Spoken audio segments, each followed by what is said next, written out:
कल्पना कीजिए, समुद्र की लहरों के बीच एक छोटी सी लकड़ी की नाव, ना इंजन ना जीपीएस, और सामने धरती का सबसे विशाल जीव व्हेल। एक छलांग, एक भाला, और अगर निशाना चूका तो मौत तय। आज की दुनिया में जहां व्हेल को बचाने के लिए कानून है, वहीं एक गांव है जहां व्हेल पकड़ना अब भी जिंदगी और परंपरा का सवाल है। तो सवाल ये है, क्या ये लोग शिकारी हैं या फिर धरती के आखिरी समुद्री योद्धा? आज की इस डॉक्यूमेंट्री में हम पहुंचेंगे लामा लेरा विलेज, जहां इंसान अब भी समंदर से आंख मिलाकर बात करता है। इंडोनेशिया के पूर्वी छोर पर फ्लोरेस आइलैंड के पास समंदर से चिपका हुआ एक छोटा सा गांव है, लामेलरा। यहां समय रुका हुआ लगता है। कंक्रीट की इमारतें नहीं, बंदरगाह पर मशीनों का शोर नहीं, और रात में सिर्फ लहरों की आवाज। यह गांव खेती पर नहीं जीता।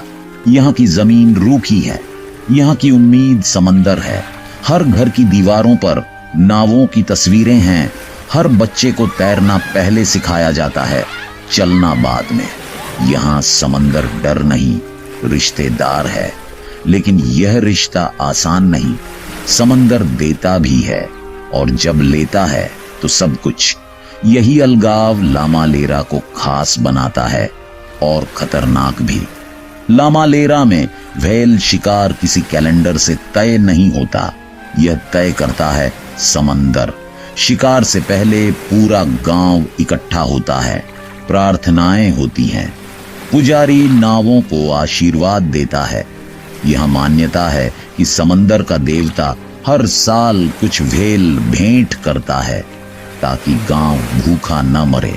लेकिन लालच की इजाजत नहीं, एक सीमा है। जरूरत से ज्यादा लेना पाप माना जाता है। यह पहला बड़ा सच है। यह परंपरा शिकार की नहीं, संयम की है। यहाँ व्हेल दुश्मन नहीं, बल्कि बलिदान है। और इसी सोच ने लामालेरा को सदियों तक जीवित रखा है, बिना फैक्ट्रियों के, बिना हथियारों के। लामालेरा की नाव को कहते हैं पलेदांग, लकड़ी की, हल्की और खतरनाक रूप से अस्थिर।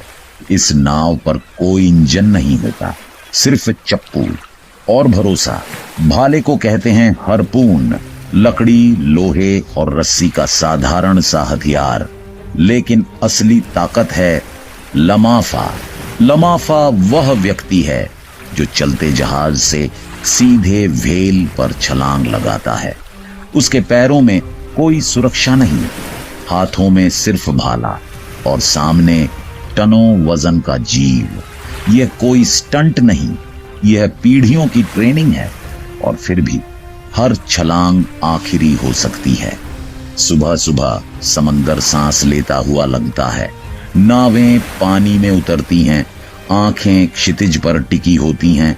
फिर अचानक पानी उछलता है, व्हेल, नाव तेज होती है, चप्पू हवा चीरते हैं, लमाफा आगे बढ़ता है।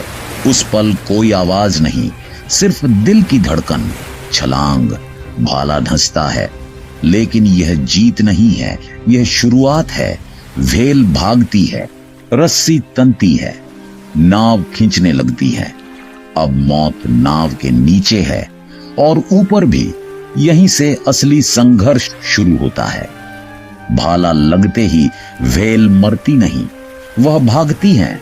रस्सी नाव से बंधी होती है, और अब वही रस्सी जीवन और मौत के बीच की डोर बन जाती है।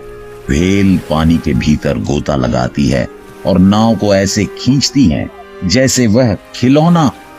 कभी नाव पानी से उछलती है, कभी आधी डूब जाती है।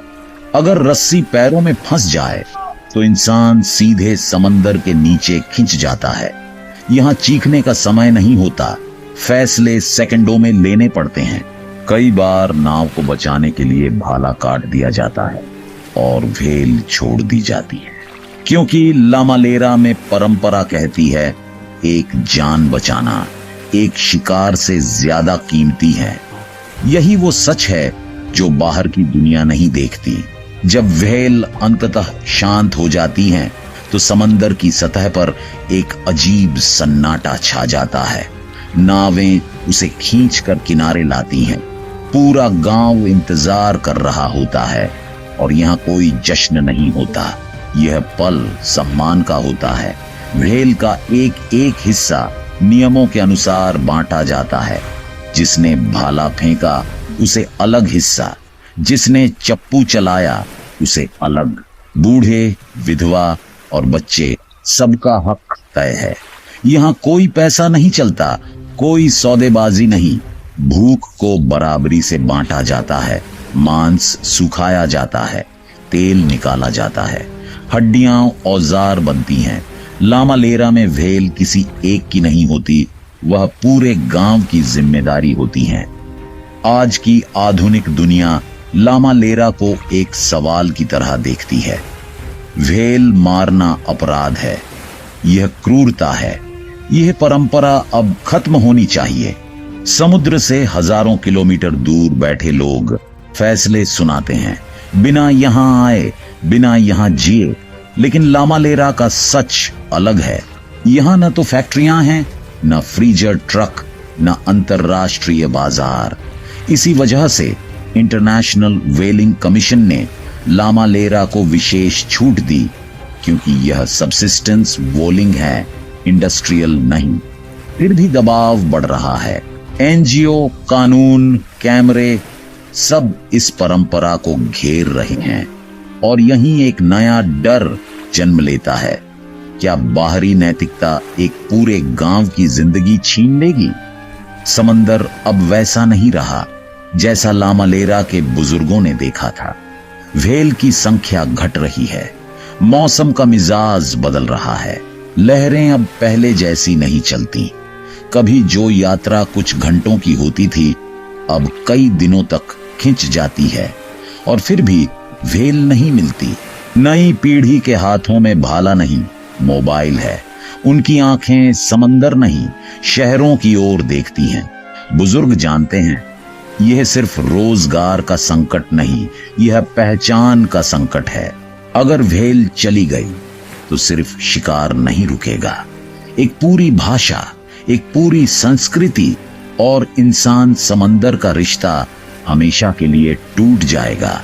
यही सबसे डरावना सच है कि लामालेरा मर नहीं रहा, वह धीरे धीरे भुलाया जा रहा है। लामालेरा हमें यह नहीं सिखाता कि व्हेल कैसे मारी जाती है। यह सिखाता है कि प्रकृति के साथ कैसे जिया जाए। यहां साहस का मतलब जीतना नहीं, बल्कि सीमा जानना है। यहां परंपरा अतीत नहीं, जिंदगी का सहारा है। शायद एक दिन ये नावें समंदर में ना उतरें, शायद लमाफा की छलांग सिर्फ कहानियों में रह जाए। लेकिन सवाल तब भी रहेगा जब आखिरी व्हेल शिकारी रुकेगा। क्या हमने सच में प्रकृति को बचाया होगा, या उसके साथ जीने का एक और तरीका खो दिया होगा? यह कहानी यहीं खत्म नहीं होती, यह सवाल बनकर हम सबके साथ चलती है। अगर ये कहानी आपको सोचने पर मजबूर करे, अगर आपको लगा कि साहस का मतलब बदल गया है, तो इस वीडियो को लाइक कीजिए, शेयर कीजिए और ऐसी ही असली डॉक्यूमेंट्री कहानियों के लिए सब्सक्राइब जरूर कीजिए। मिलते हैं अगले वीडियो में। धन्यवाद।